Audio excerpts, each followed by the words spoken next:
Hello children, today SST our topic is the Maurya dynasty. आज हम पढ़ेंगे जो मौर्य डायनेस्टी है उसका डेवलपमेंट कैसे हुआ, कैसे कैसे उसने ग्रो किया, उसका एडमिनिस्ट्रेशन सिस्टम कैसा था, वहाँ की पॉलिटिकल सिचुएशन कैसी थी और मौर्यन डायनेस्टी का एंड कैसे हुआ है। उससे पहले हमें ये जानना है कि सिचुएशन कैसी थी, मतलब जब मौर्य डायनेस्टी डेवलप हुई तो उससे पहले इंडिया की सिचुएशन कैसी थी, कैसे मौर्य डायनेस्टी का डेवलपमेंट हुआ है। Before establish the Mauryan empire India was divided into many small kingdoms. जब मौर्य एम्पायर का एस्टेब्लिश हुआ उससे पहले इंडिया छोटे छोटे स्मॉल किंगडम में डिवाइड था। इन 326 BCE यानी बिफोर सेंचुरी। सबसे पहले हम BCE को क्लियर करेंगे क्या होते हैं। आप ये देखेंगे एक ग्राफ बना हुआ है, इस ग्राफ में क्राइस से 100 200 300 दोनों साइड उसके 100 200 300 लिखे हुए हैं।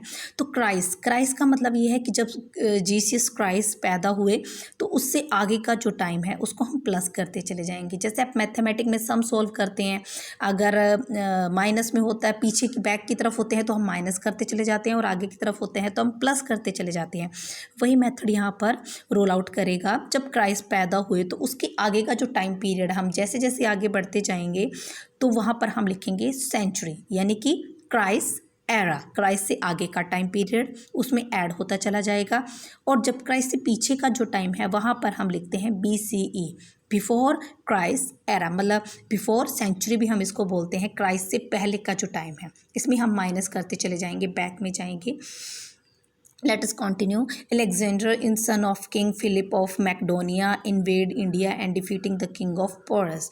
जब 326 BC बिफोर सेंचुरी में एलेक्जेंडर जो किंग है वो है किंग फिलिप का बेटा है वो एलेक्जेंडर, और मैकेडोनिया के वो रहने वाले हैं। वो इंडिया को अपने एम्पायर में एस्टैब्लिश करना चाहते हैं इंडिया में, और वो यहाँ के एक किंग है पोरस, उसको वो डिफीट करते हैं। I want to capture Magadha but not वो सक्सेसफुल। वो चाहता था कि वो मगध को भी अपने एरिया में, अपने एम्पायर वहाँ पर भी डेवलप करे, परंतु वो सक्सेसफुल नहीं हुआ। इसके बाद वो क्या करता है, Before returning the Greece, he distributed his conquered territories in India among his governors. उसके बाद क्या करता है वो, जब वो वापस ग्रीस जाता है, ग्रीस का वो रहने वाला है, ग्रीस देश में मैकेडोनिया है जहाँ का अलेक्जेंडर रहने वाला था।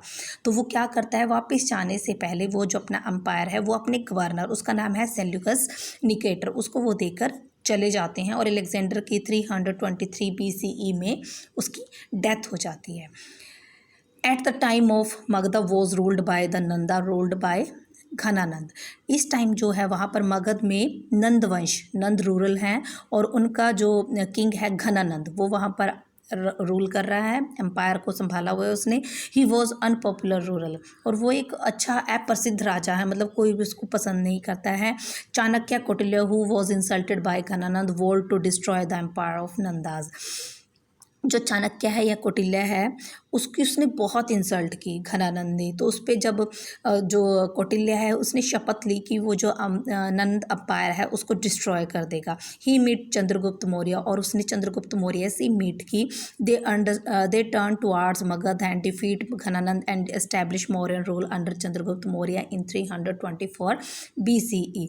अब जब दोनों मिल गए और चाणक्य के कहने पर चंद्रगुप्त मौर्य ने घनानंद को डिफीट किया और वहाँ पर अपना अम्पायर यानी मौर्यन अम्पायर का उसने एस्टैब्लिश किया है 324 BCE में। अब जो चंद्रगुप्त मौर्य है उसके बारे में इंफॉर्मेशन कहाँ से मिली है, चंद्रगुप्त की फुल लाइफ, जैसे उनका बर्थ, उनकी चाइल्डहुड, वो सब कुछ इंफॉर्मेशन तो हमारे पास नहीं है, लेकिन जितनी इंफॉर्मेशन है वो कहाँ से मिली है उसकी नॉलेज बहुत ही कम है हमारे पास। Our knowledge about Chandragupta Maurya is early life is very limited. The main sources of information Indica by Megasthenes, who was the ambassador of Greek rural secular indicator in the court of Chandragupta Maurya. अब ये जो मैक्सनीज है इसने एक बुक लिखी है indica. अब मैक्सनीज कौन है, ये है सेल्यूकस निकेटर का एम्बेसडर जो चंद्रगुप्त मौर्य के कोर्ट में यानी कि दरबार में रहता है।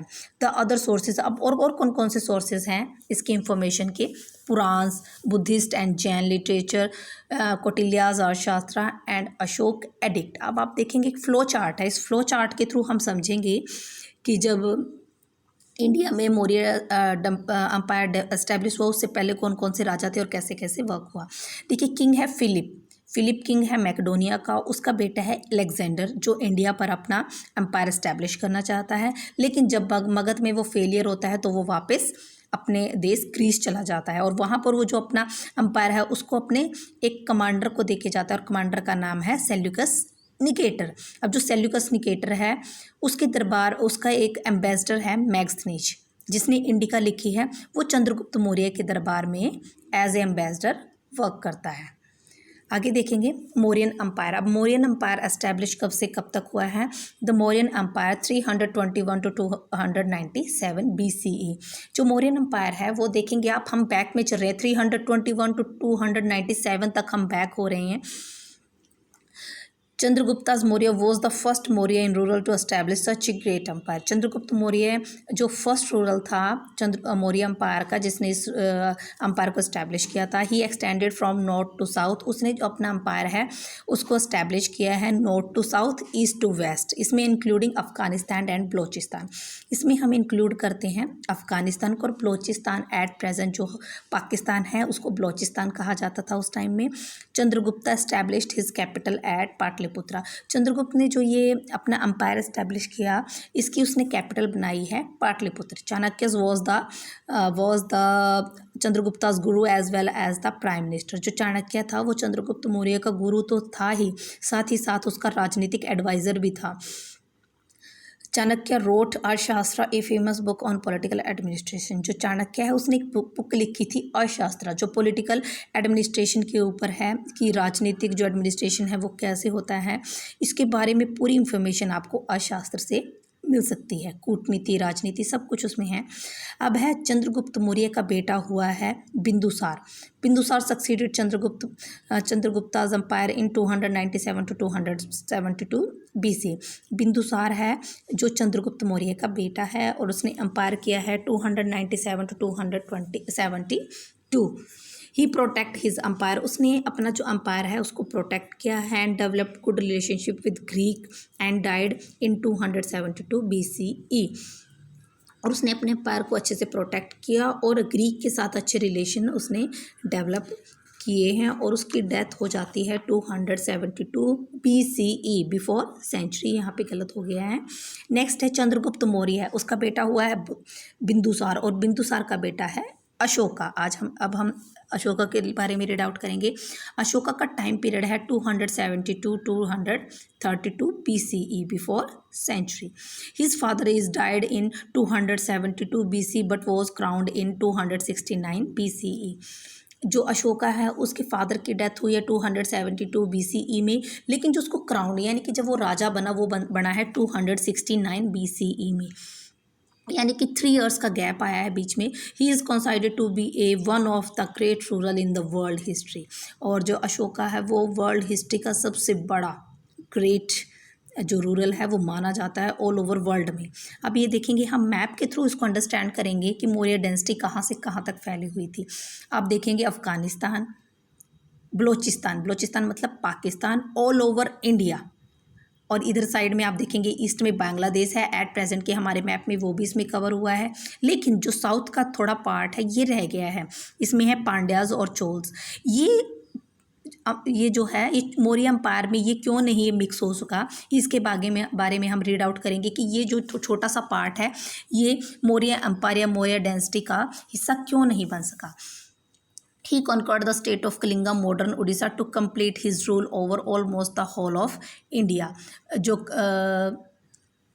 अशोका है वो अपने जो अम्पायर है उसको कलिंगा तक उसको बढ़ाना चाहता है, मतलब ऑल ओवर इंडिया में वो अपने अम्पायर को एस्टेब्लिश करना चाहता है। और जो कलिंगा है वो उड़ीसा को कलिंगा बोला जाता है। देयर वॉज ए ह्यूज अब जो बैटल होती है ये there was a huge loss of life and property. इसमें क्या होता है, लाइफ और प्रॉपर्टी की बहुत लॉस होता है। The horror of war and crisis of the widows and childrens deeply moved Ashoka. अब जो ये हॉरर है यानी कि युद्ध की जो परिस्थितियाँ हैं या विडोज़ की जो क्राइज होती है, जो विधवाएं हैं वो रोती हैं, और चिल्ड्रन की जो चीखें, ये अशोका के मूड को चेंज कर देती हैं। मतलब अशोक बिल्कुल ही क्या हो जाता है, डिस्टर्ब हो जाता है। The Kalinga was prove to be great turning point in Ashoka life. और ये जो युद्ध है कलिंग का युद्ध, ये अशोक की लाइफ में टर्निंग पॉइंट का काम करता है। ही adopted Buddhism after the Kalinga War and spent the rest of his life in propagating and preaching it. मतलब जो ये युद्ध हुआ बहुत जो कलिंगा का युद्ध था, इसके बाद जो अशोका है उसकी लाइफ बिल्कुल ही चेंज हो जाती है। अब वो अपनी लाइफ प्रीचिंग यानी कि बौद्ध धर्म के प्रचार प्रसार में उसने ये टाइम स्पेंड करना स्टार्ट कर दिया। Only India but also in many other countries of the world, मतलब उसने सिर्फ इंडिया में ही बौद्ध धर्म का प्रचार प्रसार नहीं किया है बल्कि ऑल ओवर वर्ल्ड में उसने इस धर्म को, बौद्ध धर्म को डेवलप किया है। They were divided advised his son and grandson in for dharma vijay i.e. Winning the heart of people.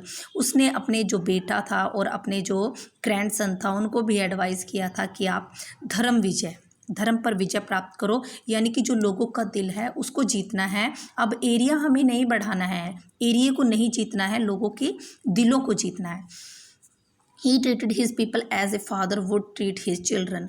जो मौर्य डेंसिटी थी यानी कि अशोका के टाइम में जो लोग हैं, जो राजा होता था वो लोगों को अपने बच्चों की तरह ट्रीट करते थे। He gave maximum facilities of the people.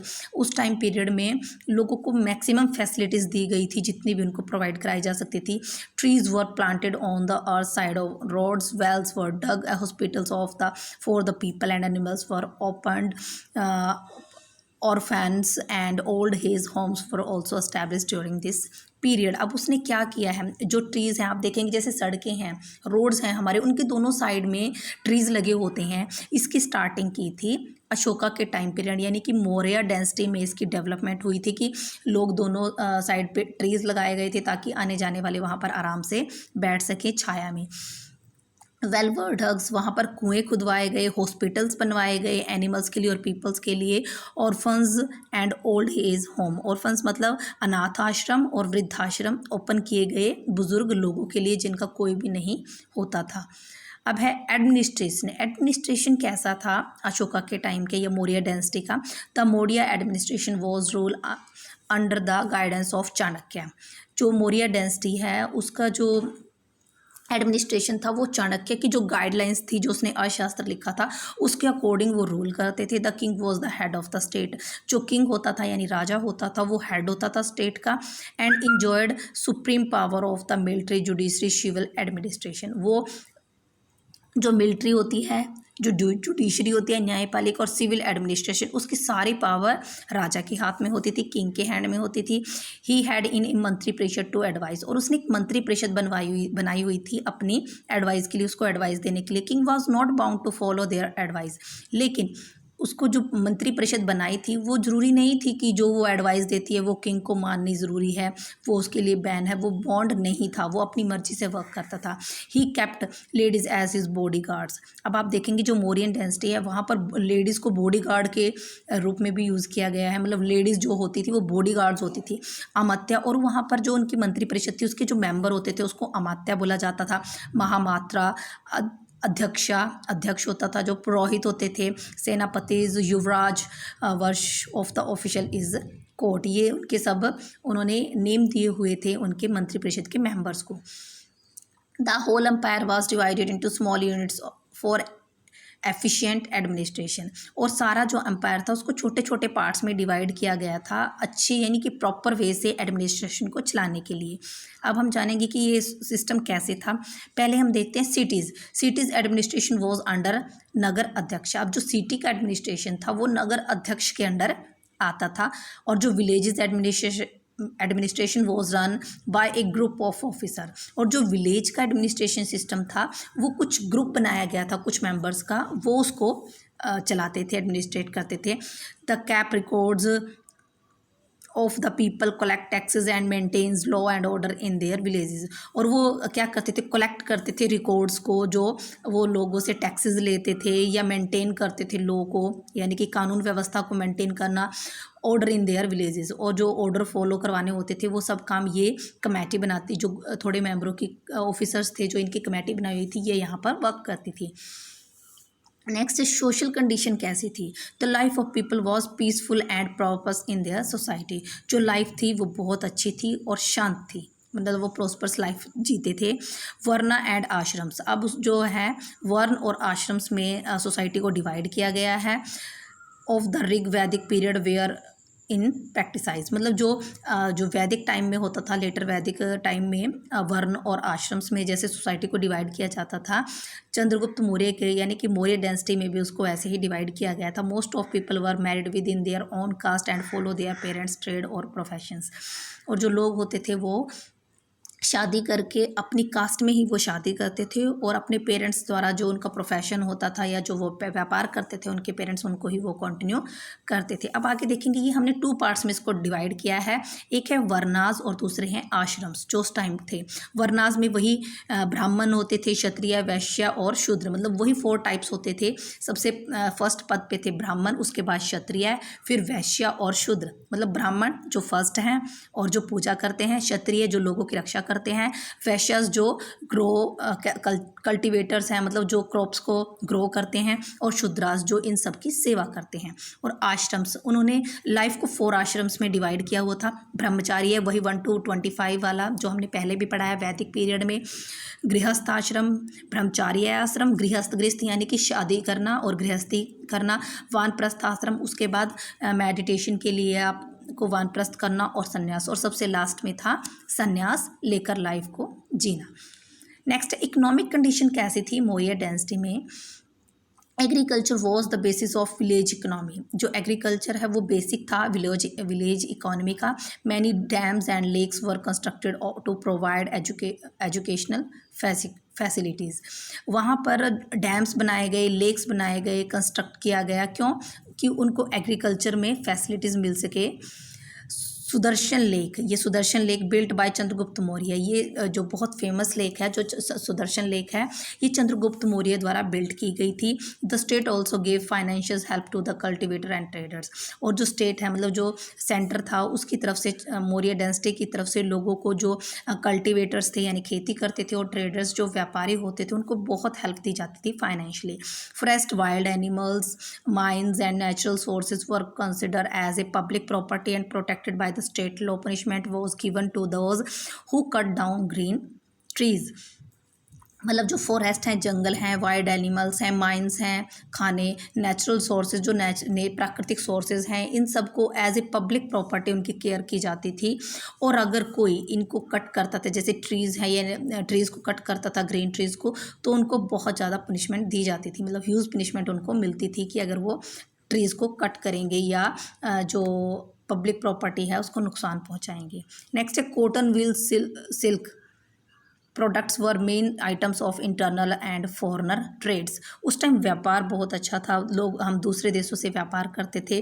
Cotton, वूल, मतलब कॉटन के कपड़े, वूल, सिल्क, जूट, ये जो प्रोडक्ट थे ये इनका जो व्यापार किया जाता था इंटरनल और एक्सटर्नल, मतलब बाहर देशों में भेजा जाता था और इंडिया के अंदर भी इसका व्यापार होता था, ट्रेड्स होते थे। द ट्रेड्स हैड पे various taxes of the government, और जो ट्रेडर्स थे, जो व्यापारी थे, वो बहुत ज़्यादा जो टैक्स है वो गवर्नमेंट को पे करते थे। अब आर्ट और आर्किटेक्चर कैसा है? 5 टाइप ऑफ आर्किटेक्चर मोनूमेंट्स, हमें 5 टाइप के आर्किटेक्चर्स मोनूमेंट्स यानी स्मारक मिलते हैं। लाइक प्लेसेस, कुछ इंपॉर्टेंट प्लेसेस हैं मौर्य डायनेस्टी के। स्तूपास, जो स्तूप्स हैं, केव्स जो गुफाएं हैं, पिलर्स जो खंबे बने हुए हैं, एंड रॉक एडिक्ट्स जो रॉक को काट कर जो बनाए गए हैं एडिक्ट्स। ये 5 चीज़ें हैं जिनसे हमें मौर्य आर्ट एंड आर्किटेक्चर का पता चलता है। The place of Ashoka was beautiful. Fa-Hin, Chinese traveler, was astonished to see it and remarked that place have must been constructed by gods not by man, मतलब जो ये इतने सुंदर सुंदर प्लेसेस थे अशोका द्वारा बनवाए गए थे। एक चीनी यात्री था, ट्रैवलर, फाहेन, उसका नाम है फाहेन, वो इंडिया में आया था और उसने जब यहाँ की इतने सुंदर सुंदर प्लेसेस देखे तो वो चकित रह गया, मतलब उसको समझ नहीं आया। वो कह रहा है कि ये इंसान ने नहीं बल्कि भगवान ने बनाए हैं। Stupas of Sanchi is the best example of architecture of that period. जो स्तूप्स हैं, सांची का जो स्तूप है वो बेस्ट एग्जांपल है आर्किटेक्चर का। Caves have been found in Barabar, Nagarjuna hills and Yakshi at Didarganj near Patna. और जो केव्स हैं यानी कि गुफाएं हैं वो हमें मिली हैं बाराबर में, नागार्जुना में, नागार्जुन की जो हिल्स हैं, याक्षी और दीदारगंज जो पटना के आसपास हैं, यहाँ से इंफॉर्मेशन हमें जो केव्स हैं वो मिली हैं। The fine example of architecture can be seen in the forms of stone pillars which shine force surface. आप ये देखेंगे नीचे अशोका पिलर्स है, सारनाथ का अशोका का पिलर है, ये कितना ये शाइनी है, बिल्कुल स्ट्रेट है ये. These pillars were crowned with animals figure and धर्म चक्रास. और जो ये पिलर है, अशोका का पिलर है सारनाथ में, इसके ऊपर एक एनिमल की पिक्चर बनी हुई है जो है टाइगर, और इसमें धर्म चक्र भी बना हुआ है. The top of stone pillar with 4 Lions, मतलब एक लॉयन है जिसके 4 फेसेस हैं. 4 इस टाइप से वो बनाया गया है कि 4 फेसेस उसके नज़र आते हैं चारों तरफ, जो चारों दिशाएं हैं या डायरेक्शंस हैं उनको इंडिकेट करते हैं. The top of a stone pillar with 4 lions, धर्म चक्र have been adopted as a national anthem. और जो धर्म चक्र है, जो हमारे नेशनल एंथम में धर्म चक्र है, वो इसी से लिया गया है, स्टोन पिलर से. Our Ashoka's pillar can also be seen in Firoz Shah Kotla in Delhi. Ashoka द्वारा बनाया गया एक पिलर है जो फिरोज शाह कोटला दिल्ली में है, प्लेस का नाम है फिरोज शाह कोटला, वहाँ पर बनाया गया है. और कहाँ पर मिले हैं इसके पिलर्स? तोपरा ये अंबाला में है, कुशाम्बी ये अहमदाबाद में है, लोरिया ये नंदगढ़ में है, सारनाथ ये उत्तर प्रदेश में है. सारनाथ जो हम ये पोल देख रहे हैं, पिलर देख रहे हैं सारनाथ का, ये यूपी में है, यूपी मतलब उत्तर प्रदेश में है. सांची मतलब एमपी मध्य प्रदेश, सांची का जो स्तूप है. Also have Sanchi such pillars, और भी बहुत सारे पिलर्स हैं. आप ये देखेंगे नेशनल एम्बलम ऑफ इंडिया, जो ये अशोका का सारनाथ का जो पिलर है उसके ऊपर ये बना हुआ है, और इसके सामने ये धर्म चक्रा बना हुआ है, और ये 4 जो लॉयंस हैं ये हमने उसी से लिए हैं हमारे नेशनल एम्बलम में. Rock edict were found in Rupnath central province, Sasaram Bihar and Bairat in Rajasthan. जो रॉक एडिक्ट्स हैं वो कहाँ पर मिले हैं? रूपनाथ में, सहस्रामा ये बिहार में है, बेराट ये राजस्थान में है. While Ashoka was making very efforts to spread the message of peace to the neighbouring countries. जो अशोका है उसने अपने जो पीस और शांति की जो उसकी जो मैसेज था उसको देने के लिए उसने बहुत एफर्ट्स लगाई हैं. नाइबर कंट्रीज़ मतलब जो अपने विदेशी कंट्रीज़ हैं उनके साथ, फॉरेनर कंट्रीज़ यानी कि जो हमारे जो पड़ोसी देश हैं उनके साथ उन्होंने अपनी मैसेज थ्रो करने के लिए पीस और शांति को उन्होंने बहुत एफर्ट लगाई थी अशोका ने. Next decline. अब एंड कैसे हुआ है मौर्यन डायनेस्टी का? Decline of Maurya Empire. The decline of Maurya Empire started after the death of Ashoka 232 BCE.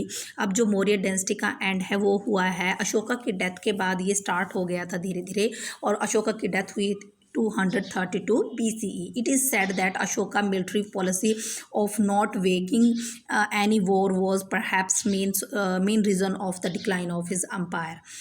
जो अशोका की पॉलिसी थी कि किसी के साथ लड़ाई नहीं करनी है, शांति पीस करना है, ये मेन रीज़न था.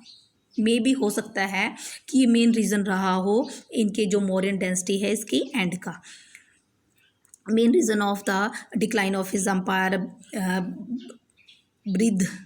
बृहदर्थ जो इनका लास्ट रूरल हुआ है वो है Brihadratha was the last ruler of the Maurya dynasty. He was killed by his commander in the chief Pushyamitra Sunga in 185-73 BCE. जो इसका चीफ कमांडर था पुष्यमित्रा सुंगा, उसने जो है बृहदर्थ की उसको किल कर दिया था, उसकी डेथ कर दी थी. उसके बाद ही मौर्य डायनेस्टी का एंड हो गया. आई होप बच्चों आपको ये कंसेप्ट क्लियर हो गया होगा Maurya dynasty. If you like my video please like share and subscribe my channel. Thank you.